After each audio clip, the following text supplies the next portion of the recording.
I'm Larry Labiak, the Disability Policy Officer for the Chicago Park District. The Disability Policy Office of the Park District is charged with ensuring that patrons with disabilities find their parks and programs accessible and usable, and that they feel that they're an included part of Park District programs.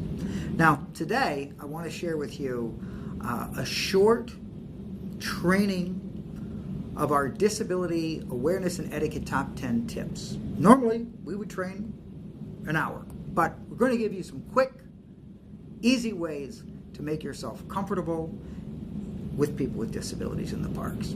Number one, when referring to someone with a disability, never use the word handicap or handicapped.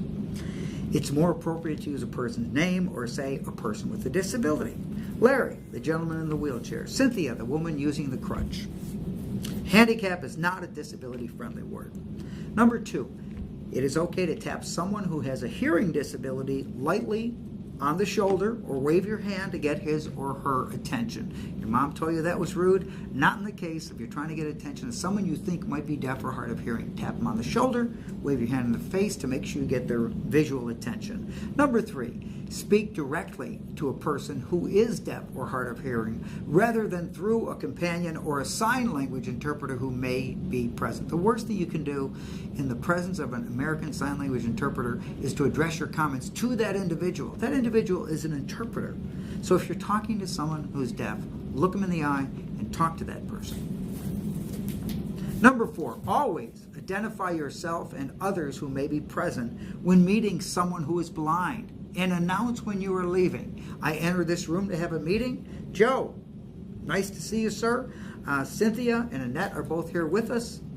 And then when I'm leaving, Joe, I've got to go. Cynthia, Annette, Joe, have a good day. This way, the individual who does not have sight knows who is in the room at a particular point in time. Number five, never provide assistance without first asking. Instead, offer assistance, wait until the offer is accepted, and then ask for instructions of how you can offer assistance.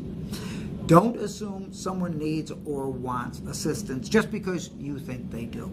And if your offer of assistance is refused, don't take offense.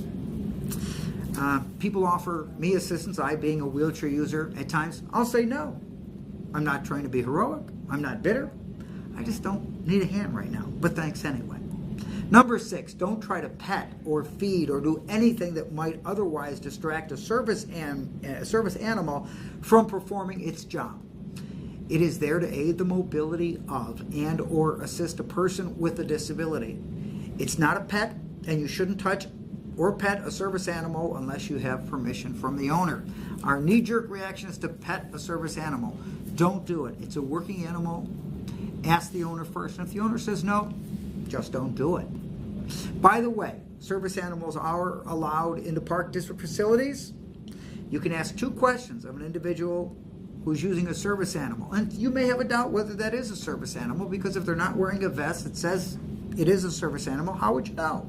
You can ask just two questions of a patron. Is that a service animal? Yes. And if yes, can you please tell me what assistance the animal offers you?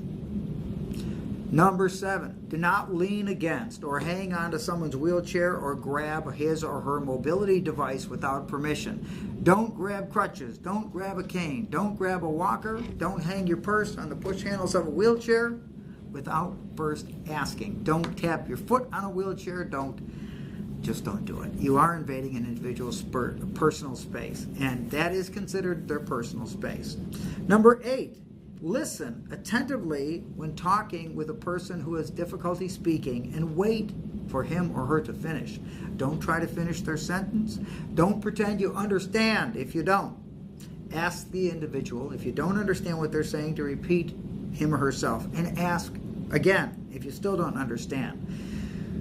This can be very stressful.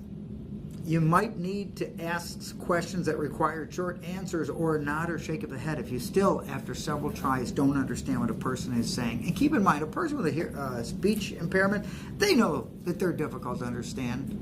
They've been encountered by individuals who had trouble understanding them before. The most important thing is to remain calm and try not to get too stressed in a situation like that. Which brings me to number 9, and the first word is to relax. Don't get psyched out talking to someone with a disability, even if you've never done it before. A person with a disability is a person first. So don't be embarrassed if you happen to use common expressions such as, "Did you see that?" when you're talking to a person who's blind. Or, "We can walk to the store from here," when talking to a person using a wheelchair. I'm a wheelchair user. I don't expect you to say, "Let's roll to the store." In fact, if you did, I would think that was odd. Number 10, treat an adult as an adult, even if his or her demeanor is childlike in nature. So if you have an individual who's an adult, may have an intellectual disability and may respond to you in a childlike manner, don't respond childlike. Resist any oddball temptation of that nature. So if someone said, "Do you know when my mommy's coming to pick me up?" In response, you want to say, "No, I can't tell you when your mother is going to be here, but let's call her. If you have a number, we can call her and find out, and then you can wait for her at the front door." Remember, please treat a person with a disability as a person, not a disability.